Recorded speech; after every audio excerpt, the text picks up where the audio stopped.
छत्रपती संभाजीनगरमधल्या आश्रमशाळांची दुरावस्था आणि विद्यार्थ्यांच्या सुरक्षेचा गंभीर प्रश्न एबीपी माझानं बातमीच्या माध्यमातून लावून धरला होता। या बातमीची प्रशासनानं दखल घेतली असून शासनाकडून तातडीनं उपाययोजना करण्याचं परिपत्रक जारी केलंय। विद्यार्थ्यांची सुरक्षा ही सर्वोच्च प्राधान्याची बाब मानून सगळी आवश्यक पावलं उचलण्याचे कडक निर्देश देण्यात आले। एबीपी माझाच्या बातमीचा हा मोठा आणि थेट प्रभाव पाहायला मिळाला।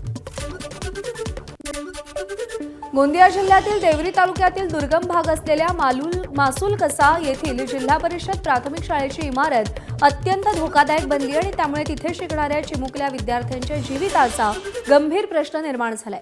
शाळेतील 2 वर्गखोल्यांच्या स्लॅबचं प्लास्टर मोठ्या प्रमाणात निखळून पडत असल्यानं कोणतीही दुर्घटना घडू नये यासाठी विद्यार्थ्यांना वर्गखोल्यांऐवजी उघड्यावर वर्गाबाहेर बसून शिक्षण घेण्याची वेळ आली आहे। इमारतीची अवस्था बिकट झाल्यानं भविष्यात एखादी मोठी आपत्ती घडण्याची भीती पालकांकडून व्यक्त केली जाते। या संदर्भात स्थानिक ग्रामस्थ आणि पालकांनी प्रशासनाकडे वारंवार तक्रारी करून नवीन इमारत अथवा दुरुस्तीची मागणी केली। यासाठी रीतसर पत्रव्यवहारही करण्यात आलाय, परंतु प्रशासनाकडून अद्याप कोणतीही ठोस उपाययोजना करण्यात आलेली नाही।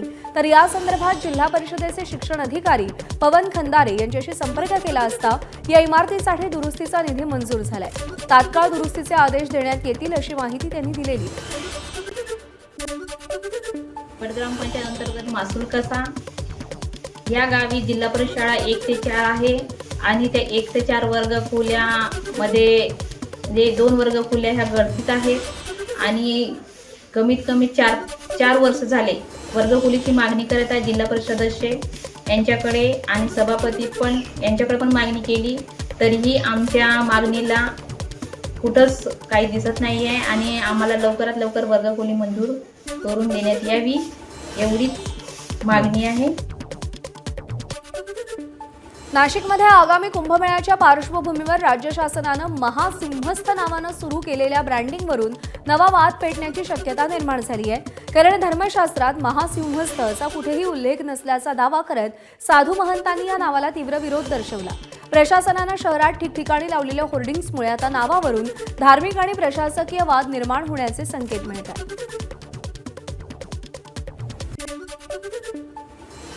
नाशिकमध्ये सिंहस्थ कुंभमेळ्याच्या पार्श्वभूमीवर नाशिक त्र्यंबकेश्वर मार्गावर आपण जर पाहिलं तर राज्य शासनाकडून आणि कुंभमेळा प्राधिकरणाकडून महासिंहस्थ नावाचं ब्रँडिंग हे होल्डिंगच्या माध्यमातून केलं जाते। एकूण जर पाहिलं तर साधू महंतांकडनं महासिंहस्थ या नावाला विरोध करण्यात आलेला आहे आणि धर्मशास्त्रामध्ये महा हे विशेषण कुठेही नसल्याचा साधू महंतांचा दावा आहे। तर दुसऱ्या बाजूला धर्मशास्त्रात सिंहस्थ कुंभमेळा हाच उल्लेख असल्याचा दावा देखील साधू महंतांनी केलाय। मात्र असं असलं तरी देखील आता प्रशासनाकडून आणि कुंभ प्राधिकरणाकडून नाशिक शहरामध्ये लावलेलं हे होल्डिंगवर आता महासिंहस्थ असं नाव या ठिकाणी हा उल्लेख आपल्याला पाहायला मिळतोय। या होल्डिंगवर जर आपण पाहिलं तर 16 महासिंहस्थाचा संगम भक्ती परंपरांचा देशभरातील भक्ती परंपरा आणि कीर्तन प्रकारांचा महासोहळा लवकरच आपल्या नाशिकमध्ये महासिंहस्थ कुंभ भक्ती संगम अशा पद्धतीचा आशय या होल्डिंगवर आपल्याला पाहायला मिळतोय आणि महासिंहस्थ नावाचं ब्रँडिंग जे आहे ते आता राज्य शासन आणि प्राधिकरणाकडनं केलं जाते। त्यामुळे एकूणच साधू महंतांनी महासिंहस्थ नावाला केलेला विरोध आणि राज्य शासनाकडून महासिंहस्थ नावाचं होणारं हे ब्रँडिंग यामुळे आता पुन्हा एकदा साधू महंत, राज्य सरकार आणि प्राधिकरण यांच्यामध्ये एक नवा वाद त्या ठिकाणी पुन्हा एकदा समोर येताना आपल्याला पाहायला मिळणार आहे। कॅमेरामन मंगेश सोनवणेसह शुभम बोडके, एबीपी माझा, नाशिक। दरम्यान शब्द मागे पुढे करण्यास आमची हरकत नसल्याचं नाशिकचे पालकमंत्री गिरीश महाजनांनी म्हटलंय।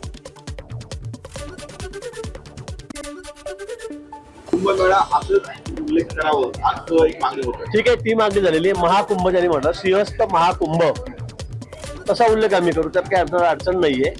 शब्द मागे पुढे करत असेल त्याला काही आमची हरकत नाही, ते आम्ही करू। शिवसेनेचं चिन्ह आणि नावासाठी सुप्रीम कोर्टात सुरू असलेल्या सुनावणीमध्ये ठाकरेंच्या वतीनं काल अखेरचा युक्तिवाद करण्यात आला। आता 2 सप्टेंबर पासून शिंदेंच्या वतीनं युक्तिवाद केला जाणार आहे। ठाकरेंनी केलेल्या युक्तिवादात विधानसभा अध्यक्ष, निवडणूक आयोग आणि शिंदेंच्या भूमिकेवरच जोरदार आक्षेप घेण्यात आले। धनुष्यबाण चिन्ह उद्धव ठाकरेंच्या शिवसेनेला मिळणार नसेल तर गोठवण्याची मागणी ठाकरेंच्या वकिलांनी केली. विधिमंडळ पक्ष आणि राजकीय पक्ष यांच्यातील बहुमताबाबत संभ्रम कायम असताना निवडणूक चिन्ह गोठवणंच योग्य असा युक्तिवाद कपिल सिब्बल यांच्या पाठोपाठ देवदत्त कामत यांनी केला. त्यामुळे आता शिंदेंच्या वतीनं नेमका काय युक्तिवाद केला जातो हे पाहणं महत्त्वाचं आहे. दरम्यान ठाकरेंच्या वतीनं सुप्रीम कोर्टात काय अंतिम युक्तिवाद करण्यात आला? धनुष्यबाण चिन्ह गोठवणंच गरजेचं आहे असा युक्तिवाद देवदत्त कामत यांनी केलाय. सुप्रीम कोर्टानंच निकाल द्यावा, प्रकरण निवडणूक आयोगाकडे पाठवू नये.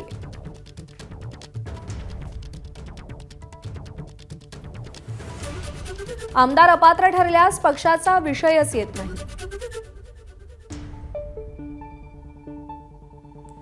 विधिमंडळ पक्षाची मर्यादा 5 वर्ष, राजकीय पक्ष निरंतर असतो. सोडून जाणाऱ्यांसोबत पक्ष जात नाही. केवळ 39 आमदारांचा पाठिंबा घेऊन शिंदे आयोगाकडे गेले. ठाकरेंकडून सादर प्रतिज्ञापत्रांची संख्या अधिक आहे. केवळ विधिमंडळ पक्षातील फूट ग्राह्य धरत आयोगानं निकाल दिला. शिंदेंची याचिका फेटाळण्यायोग्यच आहे.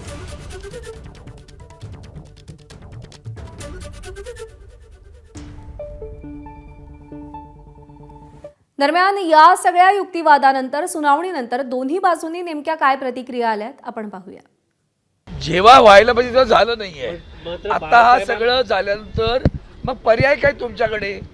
आम्हाला देणार नसाल तर गोठवा ही मागणी केली त्यांनी. प्लीज बाळासाहेबांचं चिन्ह ढाल तलवार पण होतं ना, एवढं विसरू नका तुम्ही. आम्हाला सगळं माहिती आहे.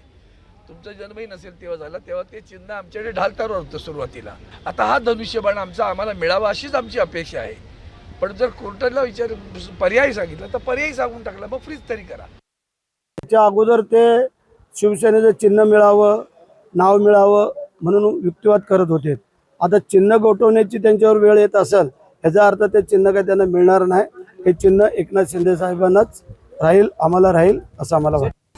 हॉटेल आणि भेसळीनंतर तुकाराम मुंढेंनी आता खाद्यतेलाकडे आपला मोर्चा वळवलाय. FDA आता खाद्यतेलांच्या गुणवत्तेची तपासणी करणार आहे. खाद्यतेलात भेसळ, मुदत संपलेल्या खाद्यतेलाचं पुन्हा पॅकिंग असे गैरप्रकार FDAला आढळून आलेत. खाद्यतेलामध्ये 12 प्रकारच्या गोष्टी सापडल्याचं FDA आयुक्त तुकाराम मुंढेंनी सांगितलंय. खाद्यतेलाची विक्री खुली करता येत नाही, ते पॅकेजिंगमध्येच करावी लागते. हा नियम असल्याचं मुंढेंनी सांगितलंय. त्यामुळे आता खाद्यतेलाची खुली विक्री करणाऱ्यांचे धाबेदण आणलेत. 2011ला आपले फसाईचे जे ॲक्ट, रूल्स आणि त्यानंतर वेगवेगळे रेग्युलेशन जे आले त्याचं कंप्लायन्स होणं, त्यानुसार लायसन्सेस असणं किंवा रजिस्ट्रेशन असणं, त्याच्यामध्ये फूड प्रॉडक्ट्सच्या बाबतीत ज्या गाईडलाईन्स आहेत आणि रेग्युलेशन्स आहेत ते पाळणं आणि त्यानुसारच याचं प्रोडक्शन होणं आणि विक्री करणं हे अपेक्षित आहे. गेल्या वर्षभरामध्ये म्हणजे गेल्या काही काळामध्ये आपण जर बघितलं तर याच्यामध्ये आम्ही काही तपासणी केल्या, यावर्षीही काही तपासणी केल्या, इन्स्पेक्शन केले आणि त्याच्यामध्ये आम्हाला काही मेजर लॅकुना आढळले आणि त्याच्यामुळे या क्षेत्रामध्ये आणखी जास्त काम करण्याची गरज आहे हे आम्हाला निदर्शनास आलेलं आहे.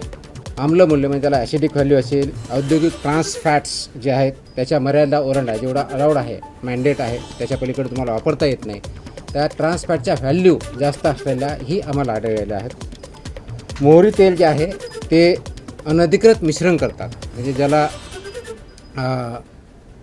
अगोदर काही काळामध्ये ते मिक्सर व्हायचं ते बॅन केलेलं आहे. फक्त आणि फक्त ॲज अ सेपरेट एंटिटी म्हणून तेवढंच विकता येतं, अदरवाईज ते मिक्सर करून मोहरीचं तेल विकता येत नाही. तसेही मिक्सर आम्हाला आढळलेले आहेत. That is also not allowed. ABP माझा, उघडा डोळे बघा नीट.